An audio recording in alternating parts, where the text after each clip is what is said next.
అందరికీ నమస్తే.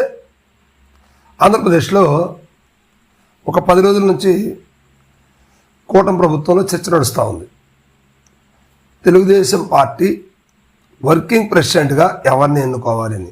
కానీ సొంత పార్టీ, సొంత నాయకులు అంటే పార్టీ ఎన్టీఆర్ గారు ప్రారంభించిన ప్రస్తుతం ఇప్పుడు చంద్రబాబు నాయుడు గారి చేతుల్లో ఉన్నటువంటి పార్టీ తెలుగుదేశం పార్టీ. మరి ఇలాంటి పార్టీలో ఇక వర్కింగ్ ప్రెసిడెంట్ అయినా, సీఎం అయినా, పార్టీలో నామినేటెడ్లో ఉన్నతమైన పోస్టు ఏ పోస్ట్ ఉన్నా అన్నీ ఎవరికి వస్తాయి? చంద్రబాబు నాయుడు గారికి లేదా వారి అబ్బాయి లోకేష్ బాబు గారికి వస్తాయి. సో ఇప్పుడు అదే తరువుగా లోకేష్ బాబు గారికి నిన్నట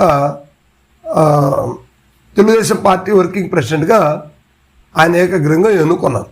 సో కొంతమంది అయితే ఆయన కాదులే వేరే వాళ్ళకి ఇస్తారు, పార్టీలు ఎవరైనా సీనియర్లు ఉంటే ఇస్తారు, పార్టీలు యాక్టివ్గా పనిచేసే వాళ్ళకి ఇస్తారు అంటూ రకరకాల మాటలు వచ్చాయి.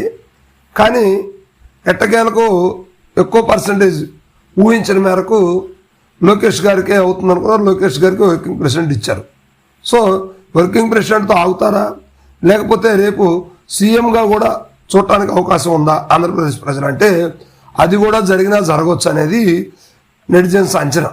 సో ఇప్పుడు మొత్తం మీద లోకేష్ బాబు గారు త్వరలో ఆంధ్రప్రదేశ్ సీఎం అవడానికి కూడా అవకాశాలు కనిపిస్తూ ఉన్నాయి. అయితే ఇప్పుడు దీనికి సంబంధించి రాష్ట్రంలో కొన్ని వార్తలు హల్చల్ చేస్తూ ఉన్నాయి. ఏంటది అంటే అసలు లోకేష్ బాబు గారికి ఎంత స్టామినా ఉంది? లోకేష్ బాబు గారు నాయకుడు అయ్యారా? ప్రజానాయకుడు అయ్యారా? చంద్రబాబు నాయుడు గారు అంటే ఇప్పుడు 4వ ముఖ్యమంత్రి అయ్యారు. సరే, ఆ గతంలో మనం అప్పుడున్న పరిస్థితులను ఒకసారి పోలిస్తే ఎన్టీఆర్ గారిని వెన్నుపోటు పొడిచారన్న మాట ఎన్టీఆర్ గారు ఇంటర్వ్యూలో కూడా స్వయంగా ఆయనే చెప్పడం జరిగింది. మనం సోషల్ మీడియాలో చూసాం. అసలు లోకేష్ బాబు గారికి ముఖ్యమంత్రి అయ్యే అర్హతలు ఉన్నాయా? చంద్రబాబు నాయుడు గారు కుమారుడు లోకేష్ బాబు అని కాకపోతే ఆయనకి ఎంతవరకు రాష్ట్రంలో పలుకుబడి ఉంటుంది?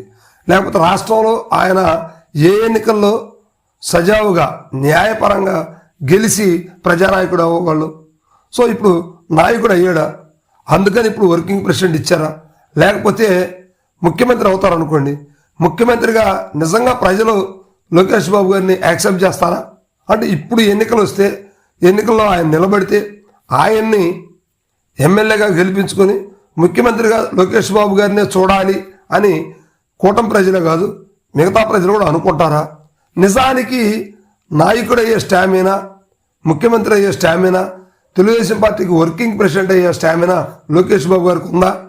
ఉందంటే ఇప్పుడు తెలుగుదేశం పార్టీ శ్రేణులందరూ కూడా ఆయనకే ఉంది అని అంటున్నారు. ఎందుకంటే ఫారెన్లో విద్యాభ్యాసం చేశాడు, ఎక్కువగా చదువుకున్నాడు, ఓకే మంచిదే, మంచి నాలెడ్జ్ ఉంది. కాకపోతే తెలుగు మీద ఆయన కొంచెం పట్టు తక్కువ ఉండొచ్చు.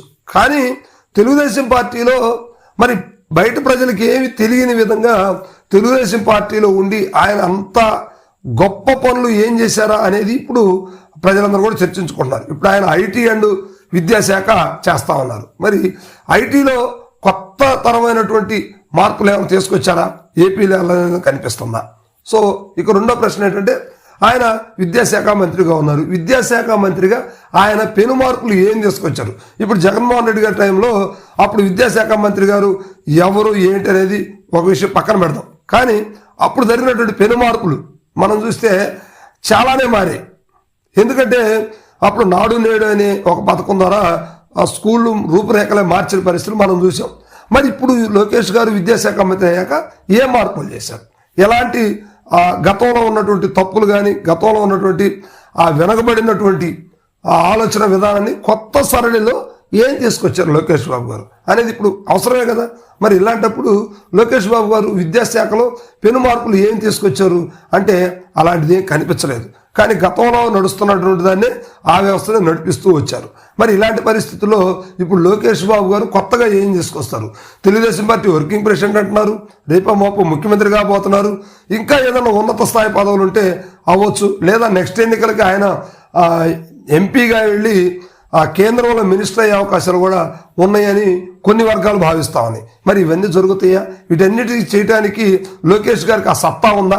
అది ఇటీవల కొంతమంది వైఎస్ఆర్సీపీ శ్రేణులు కావచ్చు, అదేవిధంగా న్యూట్రల్ పీపుల్స్ కొంతమంది అంటే రకరకాల పార్టీలు వాళ్ళు వీళ్ళందరూ కూడా కొంతమంది మొన్న ఇటీవలనే జడ శ్రావణ్ కుమార్ గారు, లోకేష్ బాబు గారు చంద్రబాబు నాయుడు గారు కొడుకు కాకపోతే 10,000 రూపాయల గుమస్తా ఉద్యోగం ఆయనకు వస్తుందా అని ఆయన కామెంట్ చేశారు. ఈ విషయంతో చాలామంది ఏకీభవించారు. అది ఆయన ఏదో ఊరికే అనలేదు, కానీ లోకేష్ బాబు గారికి సత్తా ఉందా లేదా అనేది తెలుగుదేశం పార్టీ వాళ్ళకి చాలా ఎక్కువగా తెలిసింది. ఎందుకంటే ఆ పార్టీలో ఎక్కువగా ఆయనతో టచ్లో ఉంటారు కాబట్టి ఆయన ఏంటి, ఆయన స్టామినా ఏంటి అనేది తెలుస్తుంది. మరి బయట ప్రజలకు తెలియదు కదా, తెలియకనే అన్నారేమో, అలా ఆలోచించుకోవచ్చు కదా. మరి తెలిసే విధంగా ఇప్పుడు పదవి వచ్చేసి 2 సంవత్సరాలు అవుతుంది. మరి ఈ 2 సంవత్సరాల్లో ఆయన ఏం సాధించారు? గతంలో కూడా 14 నుంచి 19 దాకా కూటమి ప్రభుత్వం ఉంది. మరి అప్పుడు కూటమి ప్రభుత్వంలో ఆయన అప్పుడు పంచాయతీరాజ్ ఐటీ కూడా చేశారు. మరి అప్పుడు ఏమన్నా పెను మార్పులు తీసుకొచ్చారా పంచాయతీరాజ్లో కానీ, లేకపోతే ఐటీలో ఏమన్నా కొత్త విధానాన్ని, కొత్త సాంకేతిక పరిజ్ఞానాన్ని ఏమైనా తీసుకొచ్చారా అంటే ఏమీ కనిపించలేదు. మరి రేపోమాపో ముఖ్యమంత్రి కాబోయేటువంటి లోకేష్ బాబు గారు ఇప్పుడు పెను మార్పులు తీసుకొచ్చి ప్రజల్లో ఒక ఉరవడిని సృష్టిస్తే ఓహో లోకేష్ బాబు గారు ఏదైనా చేస్తారు అని చెప్పొచ్చు. కానీ మొత్తానికి నాయకుడయ్యే లక్షణాలు ఉన్నాయా అంటే తెలుగుదేశం పార్టీ నుంచి ఉన్నాయనే చెప్తున్నారు. కానీ ఆంధ్రప్రదేశ్ ప్రజానీకం కావచ్చు, మిగతా పార్టీల వారు కావచ్చు, దాన్ని ఏమాత్రం కూడా ఒప్పుకునే పరిస్థితి కనిపించట్లేదు. సో మొత్తం మీద లోకేష్ గారు పార్టీ తరపున కాబట్టి వర్కింగ్ ప్రెసిడెంట్ అయ్యాడు, కానీ ప్రజల ద్వారా ఎన్నుకోబడేది అయితే అవ్వలేడు అనే మాటలైతే వినిపిస్తూ ఉన్నాయి. సో ఇప్పుడు మరి అవ్వలేడంటే మరి మంగళగిరి నుంచి గెలవడం జరిగింది కదా, అంత పెద్ద వ్యక్తి అయినటువంటి అక్కడ ఆళ్లరామకృష్ణారెడ్డి గారిని కూడా పక్కన పెట్టేశారు. అంటే ఆళ్లరామకృష్ణారెడ్డి గారు గతంలో ఆయన మీద గెలవడం జరిగింది. మరి అలాంటి ఓటమి పాలైనటువంటి వ్యక్తి మీద కూడా ఆయన గెలవలేకపోయాడు. కానీ ఎప్పుడైతే ఒక మహిళను పెట్టారో అప్పుడు మాత్రం అక్కడ విపరీతమైన మెజార్టీతో గెలవడం జరిగింది. మరి ఇదంతా ఎందుకు సాధ్యపడింది, ఎలా సాధ్యపడింది అనేది కూడా ఒకసారి ఆలోచించుకోవాలి వైఎస్ఆర్సీపీ వాళ్ళు మరి ముఖ్యంగా. సో ఇప్పుడు లోకేష్ బాబు గారికి త్వరలో ముఖ్యమంత్రి కావచ్చు, లేకపోతే వర్కింగ్ ప్రెసిడెంట్ కావచ్చు, ఇవన్నీ కూడా టాలెంట్ మీద సాధించుకున్నాయా, లేదా సొంత పార్టీ సొంత అంటే కుటుంబ తరహా పార్టీ అది, వాళ్ళ తాతయ్య గారు పెట్టారు, వాళ్ళ నాన్నగారు చూస్తున్నారు, ఇప్పుడు అందులో ఈయనున్నారు, ఇందులో ప్రత్యేకత ఏముంది? సరే ఏది ఏమైనప్పటికీ ఒకసారి మీరు దీనికి సంబంధించి లోకేష్ బాబు గారికి నిజంగా స్టామినా ఉన్నటువంటి వ్యక్తేనా కాదా అనేది ఒకసారి దీంట్లో కామెంట్ చేయండి మీరు. Thank you.